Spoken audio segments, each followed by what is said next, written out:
This is Laura, and I have my guest today. He is Alejandro Villa. He works for BanBajío, and he is actually an expert in fideicomisos. What is the fideicomiso? Anyway, but welcome, Alejandro. Thank you so much for being right here with me.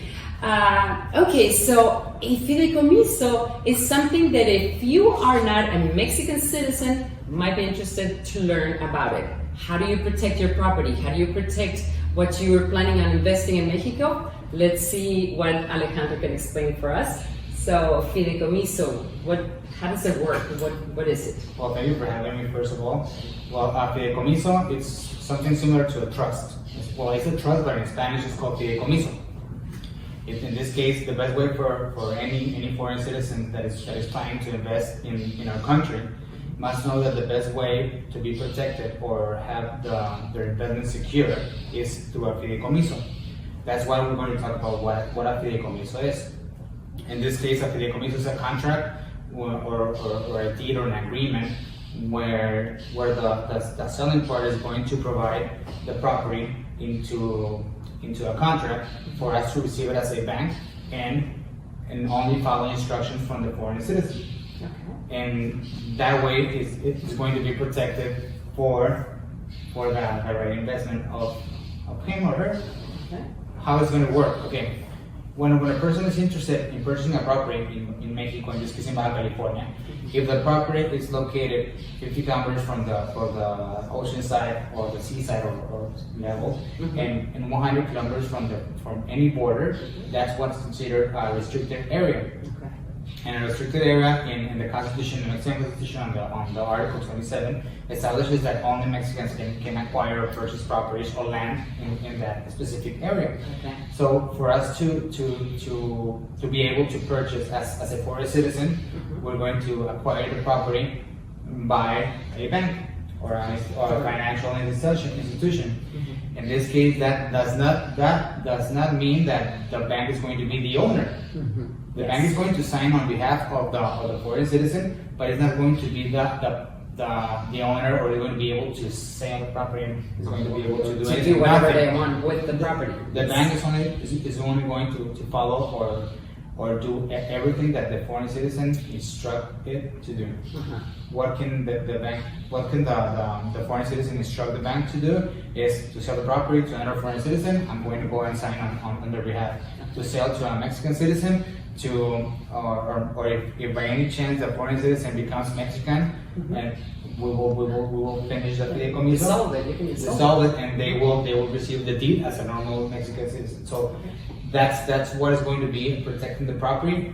In no way we're going to be the owners, and instead we're going to be protecting the investment, because the property will not be able to be seized at no time, because it's not going to be under her or him or their name. They cannot put any liens on it. Exactly, because it's going to be on our name.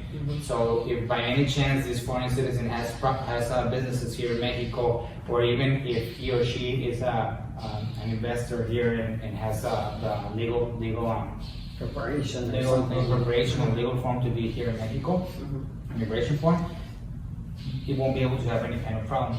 So it's it's the best way for us as lawyers or attorneys to recommend the foreign citizens to get an investment here, because it's very difficult or very hard if by any chance you put your name or your property under a Mexican citizen's name, because it could be any kind of problem.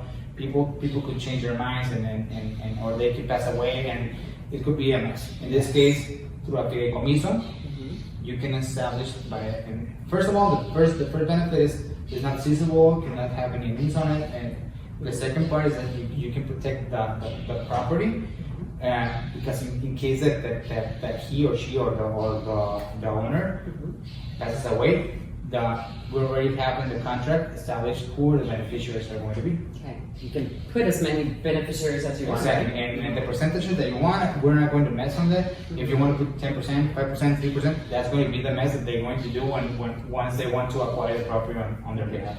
Okay, very good.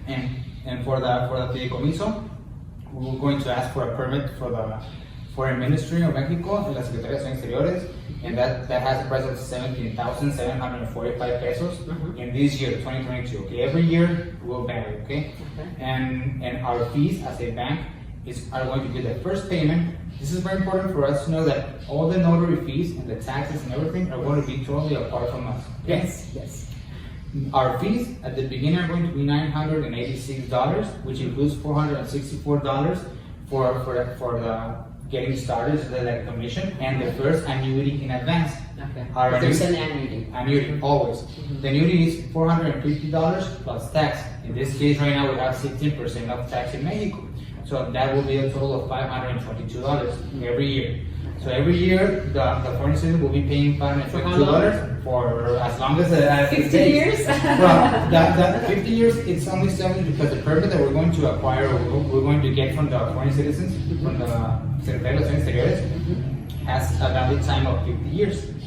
But that does not mean, at no way at all, that on the year 50, and one day, the foreign citizen is going to stay with no problem at all. The only reason that they establish a specific time of a valid time is for him, her, or anyway to make to do and go to the foreign citizen and update the information.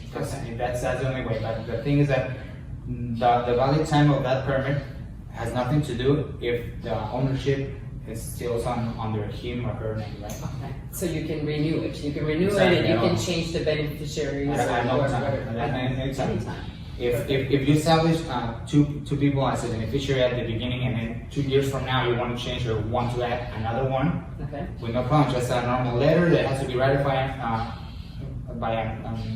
with a notary, and just give me that information. We just update our information with no extra or it can be canceled or whatever you need to do. You just instruct the bank, right? Exactly, and the only important things for us to acknowledge and know is that once you are paying oral fees at time with no payments, due payments and anything, we're going to do anything that you tell us to do.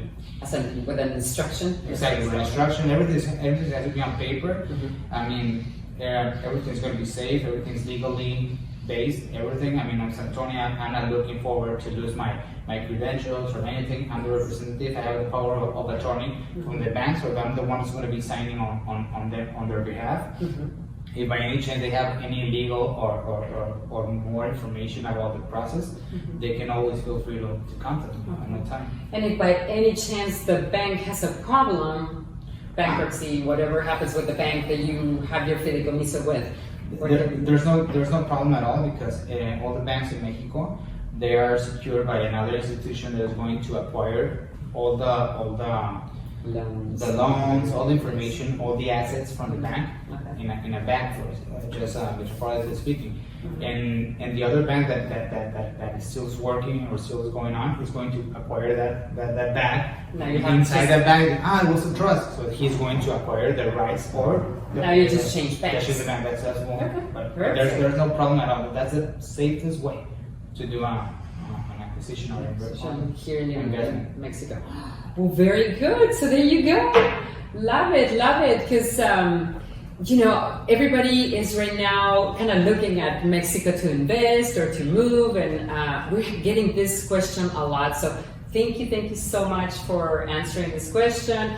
Now you know Alejandro Villa. He works for BanBajío in Tijuana. And if you have any more questions with me, Laura, or with Alejandro, please feel free to contact us. So, and don't forget to put a like, subscribe, and share it to anybody that you like to know this information. That'll be wonderful. Thank you so much, Alejandro, for coming and explaining everything to us. Thank you. Have a great day. Bye.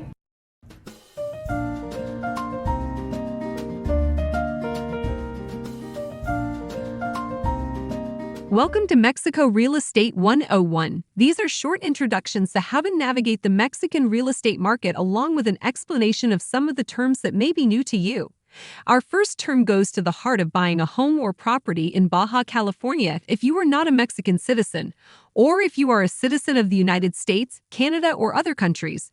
This term is pronounced Fideicomiso or Fideicomiso. Let's say you are thinking about buying a home or property along the Baja California coast in Mexico, in a city like Ensenada, which is just a little over 1 hour south of the United States-Mexico border. If you are not a Mexican citizen, the method that is usually used to purchase property along the Baja coast by foreign citizens is a legal bank trust designed for just this purpose. When you enter into this bank trust or Fideicomiso, you will retain all of the rights of property ownership that you would expect. This means you can buy, sell, lease, improve, change, use, bequeath, say leaving to your children, and encumber the property. Pretty much everything that you can do with a property that you would buy in the United States or Canada. The bank that you partner with will hold legal title to the property, but you are granted all of the rights of property ownership. A Fideicomiso is a renewable bank trust for 50 years at a time, and it allows foreigners to acquire absolute and irrevocable ownership rights to property in Mexico. At this point, you might think, gosh, this Fideicomiso seems to be similar to a mortgage in North America where the bank holds the title until you pay off the mortgage. You are right, as this bank trust allows you to do all of the same things that you can do with a North American mortgage. You can even rent out the house in Mexico using Airbnb or other platforms without any problems. This sounds pretty flexible, doesn't it? You bet. I hope this brief introduction to Fideicomiso was helpful. I am Laura Navarro, your bilingual realtor who is a licensed realtor in Mexico in the United States. If you are thinking about investing here in Ensenada or looking at your options in buying a home close to the Pacific Ocean, I am here to guide you and help you through the process. I am just a phone call away. If you would like to learn more about possibly retiring in Mexico, where your nest egg goes much further, feel free to contact me, or you can check out my YouTube channel videos, of which I have posted over 170 so far. Look for more Real Estate 101 videos coming soon.